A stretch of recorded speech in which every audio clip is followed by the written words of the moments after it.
Hi guys, good morning. જય શ્યારામ બધાને. મહાદેવર, કેમ છો બધા? મજામાં?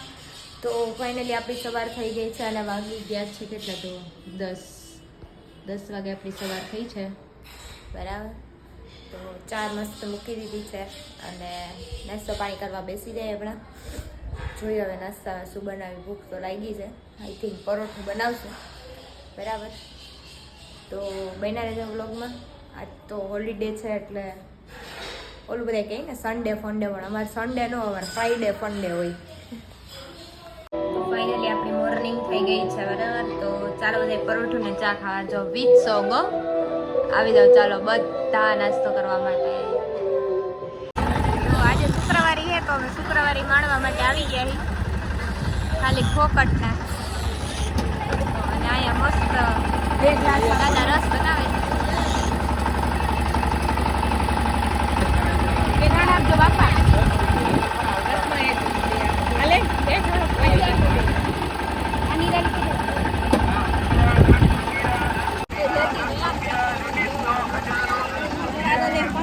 તો આપણે ફાઇનલી શુક્રવારીમાંથી પાછા આવી ગયા છીએ. કાંઈ એટલે કાંઈ લીધું નહીં, ખાલી જોવા જ ગયા હતા કે કેવી છે શુક્રવારે. કેમ કે હમણાં ઘણા સમયથી આઈ થિંક કોરોના પછી ગયા જ નથી. તો મામી કહે કે હાલો એ કે આપણે આટો મારી આવી, રજા હતી એટલે આટો મારવા વયા ગયા. પણ લકરો તડકો જ હતો, બીજું એના સિવાય કાંઈ હતું નહીં. પણ પછી રસ પીને પાછું આવવું પડે. રસ પીધું અને અમુક વસ્તુ લીધી છે, હું તમને હમણાં બતાવું, બરાબર. કાંઈ હું ખાસ લીધું નથી એટલું બધું, પણ મામીએ થોડુંક વસ્તુ વધારે લેવાની હતી એ લીધી છે એણે. તો જો શક્ય હશે તો બતાવશું, બરાબર. તો બન્યા રહેજો વ્લોગમાં. તો ફાઇનલી આપણા મેરેજ ફેબ્રુઆરીમાં નક્કી થઈ ગયા છે અને એના વાસણની ખરીદી થઈ ગઈ છે. તો એ આવી ગયા છે ઘરે, એનું ઓપનિંગ થઈ રહ્યું છે, બરાબર. તો જુઓ બધાય કેવા મસ્ત મજાના વાસણો આવી ગયા છે મારા.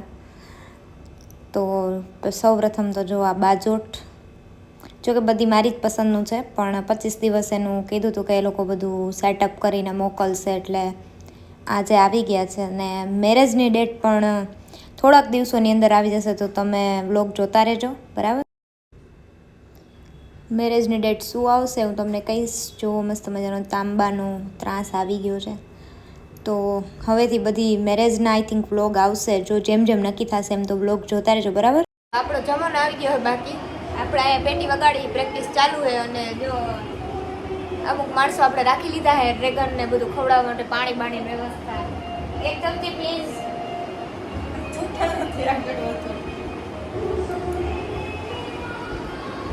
બરાબર.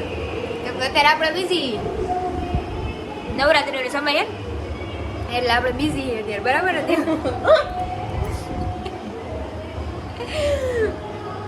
તો આવા જ મિની બ્લોગ જોવા માટે મારી ચેનલને લાઈક કરો, શેર કરો અને સબસ્ક્રાઈબ કરો. તો કાલે મળીએ બીજા નવા બ્લોગ સાથે. ત્યાં સુધી બધાને મારા ગુડ નાઇટ, જય સિયારામ, હર હર મહાદેવ.